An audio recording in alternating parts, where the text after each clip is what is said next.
À Megève, deux SEM se partagent la gestion des remontées mécaniques, celle du Jaillet, dont la présidence est assurée par le maire de Combloux, et celle des remontées mécaniques de Megève, dont le capital social est essentiellement détenu par la commune de Megève et la SFHM.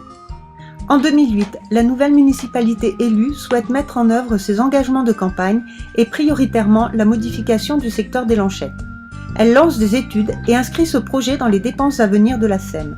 Mais la municipalité s'aperçoit rapidement que la SEM a déjà des difficultés à faire face financièrement au coût des navettes skieurs, aux taxes des remontées mécaniques, au parking, à l'entretien de son matériel, à la gestion de son personnel, aux nombreux prêts contractés et aux pénalités journalières dans l'affaire du Petit Montagnon, bataille juridique qui n'est toujours pas réglée depuis 10 ans. Et la Chambre régionale des comptes dit stop. Trop, c'est trop. La SEM est beaucoup trop endettée. En 2011, elle n'arrive plus à payer la totalité des salaires. La commune renonce à la taxe des remontées mécaniques pour lui permettre de sauver les salaires et reprend à sa charge les navettes skieurs, ce qui représente un coût total d'1 million d'euros. Cela ne suffit pas.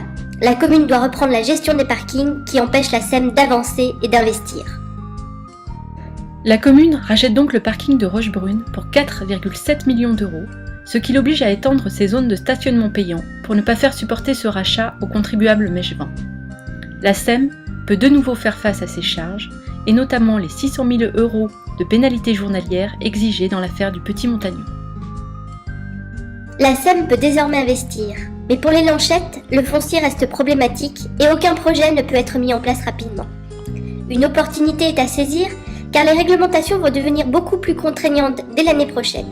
C'est la retenue collinaire du Mont d'Arbois et tout le process neige afin de garantir la neige sur le massif et donc la vente de forfaits et la possibilité de skier pour les professionnels. Les cabines du Roche-Arbois devenues trop vétustes sont également changées. Avec une santé financière retrouvée, ce sont des projets qui vont pouvoir se mettre en place tout en conservant la gestion en local, ce qui permet de ne pas imposer les servitudes aux propriétaires fonciers.